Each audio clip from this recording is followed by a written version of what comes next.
Hello everyone, আসসালামু আলাইকুম। আমি লাভলি শহীদ আমার কুকিং চ্যানেল নস্টালজিক কুকিং থেকে আমার প্রথম ভিডিও নিয়ে হাজির হয়েছি।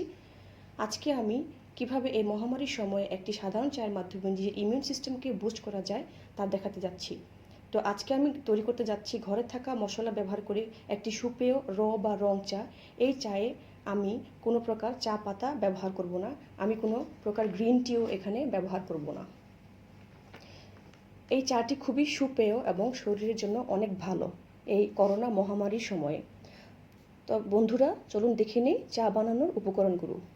আদা নিয়েছি 2 ইঞ্চি এখানে, দারচিনি 6 থেকে 7 টুকরা, এলাচ 4 টুকরা, লবঙ্গ 4 টুকরা, মেথি আধা চা চামচ, তেজপাতা 2টি কুচানো, কালো জিরে আধা চা চামচ, তুলসী পাতা 2টি,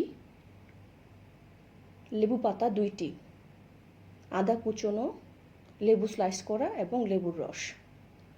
আমি দারচিনি, এলাচ এবং লবঙ্গ আমার ব্যবহারের সুবিধার্থে একটু থেতো করে নিয়েছি এবং এতে কালারটা অনেক সুন্দর আসে চায়ের। চুলায় একটি হাঁড়িতে 2 লিটার পানি দিয়ে দিয়েছি। নর্মাল বা ফুটানো যে কোনো পানি এখানে ব্যবহার করা যাবে। আমি এখন গ্যাস অন করে দিচ্ছি। আমি গ্যাস অন করে পানি ফুটার আগ পর্যন্ত অপেক্ষা করব ইনগ্রিডিয়েন্টসগুলো মেশানোর জন্যে। পানি ফুটে উঠেছে, আমি এখন উপকরণগুলো মিশিয়ে দিচ্ছি। প্রথমে দিয়ে দিলাম আদা কুচিয়ে রেখেছিলাম, এরপর দিয়ে দিচ্ছি তেজপাতা, আমি ছিঁড়ে নিয়েছি 2টি ছোট তেজপাতা এখানে। এরপর দিয়ে দিচ্ছি এলাচ থেতো করে নিয়েছিলাম, এরপর দিয়ে দিচ্ছি দারচিনি, আমি শিল পাটায় থেতো করে নিয়েছি। এই উপকরণগুলো সুন্দর কালার চলে এসেছে অলরেডি। মেথি আধা চা চামচ দিয়ে দিলাম, লবঙ্গ থেতো করে দিয়েছি। অলরেডি সুন্দর রং চলে এসেছে এবং গন্ধটাও বেশ সুন্দর। সবশেষে দিয়ে দিলাম কালো জিরা, যা আমার খুব পছন্দের একটি মশলা। এই সব উপকরণ মিশিয়ে আমাদেরকে 15 থেকে 20 মিনিট পর্যন্ত জাল দিতে হবে লো এবং মিডিয়ামের মাঝামাঝি আঁচ রেখে। তো ফিরে আসছি 15 মিনিট পর। 15 মিনিট পর আমার চায়ের রং খুব সুন্দর চলে এসেছে। আমি এখন চুলা বন্ধ করে দিচ্ছি এবং একটি স্ট্রেনারের সাহায্যে চা ছেঁকে নিচ্ছি। আমি এখানে 3 কাপ পরিমাণ চা বানিয়েছি। এই চা শরীরের জন্য অনেক উপকারী। এখন যেহেতু করোনা একটা মহামারীর সময়, এই সময় এই চা ইমিউন সিস্টেমকে বুস্ট করে এবং যাদের গ্যাস্ট্রিকের সমস্যা আছে সেই সমস্যাও চলে যায়।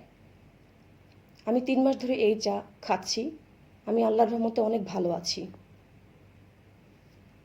আদা কুচনো দিয়ে দিলাম, এরপর দিয়ে দিব স্লাইস করা লেবু। যাদের গ্যাস্ট্রিকের সমস্যা আছে তারা লেবুটা অ্যাভয়েড করবেন। আমি এখানে লেবু পাতা এবং তুলসী পাতা কুচি করে রেখেছিলাম, দিয়ে দিচ্ছি। এই উপকরণগুলো সবার শেষে মেশালে ভালো হয়, কারণ ঘ্রাণটা অনেক সুন্দর আসে।